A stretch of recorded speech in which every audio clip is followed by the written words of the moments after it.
Data doesn't lie, your go-to for the science behind the art of parenting. Hi guys, welcome to this week's video. This week we're talking about what to do after the baby's born. Do we clamp off the cord or tie it off the cord immediately after the baby's born? Do we wait? How long do we wait? Do we not tie it off at all? Let's dig in and find out what the data supports. So what is delayed cord clamping, or time-based cord clamping? Is waiting a certain amount of time to tie off the umbilical cord.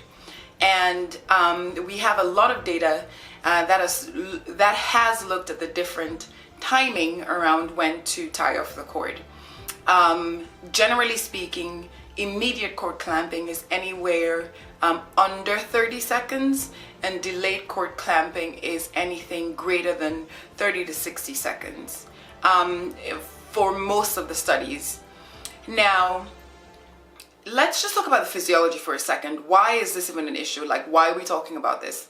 So, physiologically speaking, the baby gets its nutrients and its blood flow, of course, like we talked about in the previous video, through the placenta from the mom, right? And through the placenta, through the umbilical cord to the baby.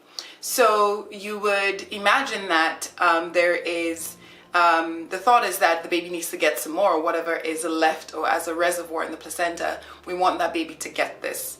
Now, when the baby cries, as soon as baby is born and baby takes a big, beautiful, healthy cry or a deep breath, the pressure, because it's all a pressure system, flow goes with pressure, right? So the less pressure you have, more flow you have.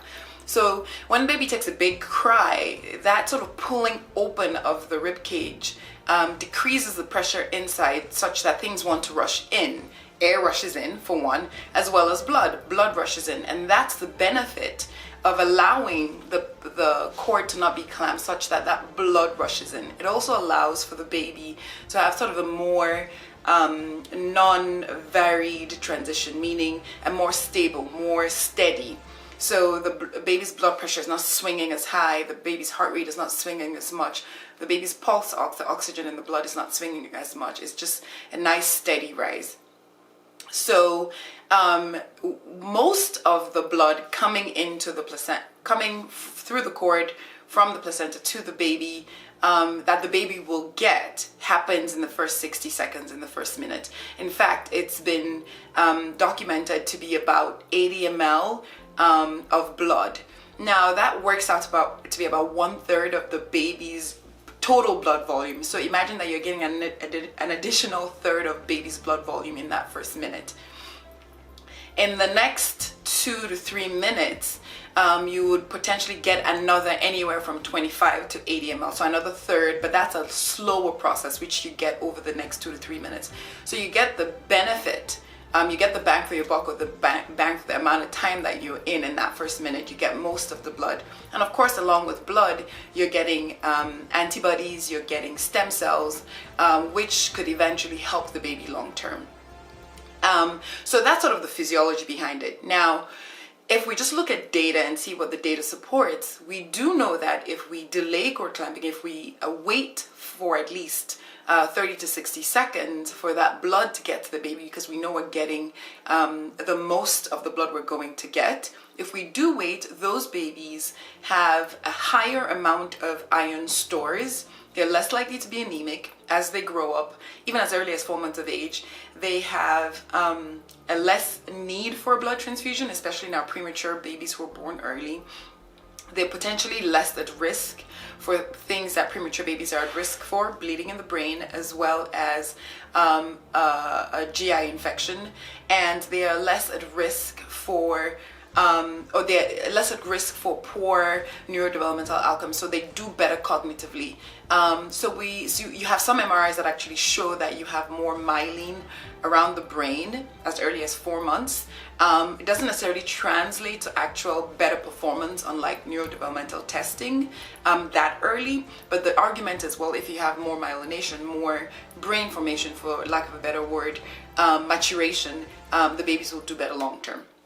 So that's really just the science behind it. So what the American Academy of Pediatrics recommends is a delaying cord clamping for at least 30 to 60 seconds. The World Health Organization recommends at least 60 seconds, so because we know in that time we're getting the most benefit. Now, some studies, some people have done a delayed cord clamping for as long as 5 minutes. Again, you will get some blood coming through, but by like 3 minutes, 4 minutes of life, the flow that you're getting is already very minimal. So the argument is, what benefit are you getting for that amount of time you're spending? Let's talk about non-severance of the cord, of the umbilical cord, which is really just, or another word is lotus births. The reason I don't really recommend those is because you're essentially leaving the baby attached to a dead organ. It's dead. The placenta is supposed to be attached to the womb, and from mom's womb is where the baby gets its blood. Once the placenta detaches from the mom, it's no longer a live organ, it's dead. Remember in our last video we talked about the two plates, the mom plate, the baby plate, both talking to each other and getting blood and exchanging. Once the placenta comes off the mom, the placenta is not getting any of that anymore. If we delay, beautiful, I love delaying, we're getting as much as we can as the pressure drops, as flow slows. But once the placenta detaches, the baby is attached to not only a dead organ, but an organ that's actually decaying. So the risk of infections is high. The risk of the baby getting certain reactions, sort of like dead cells coming into it and it fighting that, an increased inflammatory reaction is high. And to me, the benefit that we think we're potentially getting doesn't outweigh the risk, in my opinion. So I don't recommend lotus births. Of course, I like data, I like science, and as we know more, we learn more, we investigate more, we do clinical trials, new information may come out that may refute this. But for now, everything that I'm reading, everything that I'm seeing doesn't support it. So those are my thoughts. That's currently what we're doing, and that's currently what's recommended. If you have any questions, let me know. Share, like, and subscribe, and I will see you guys next week.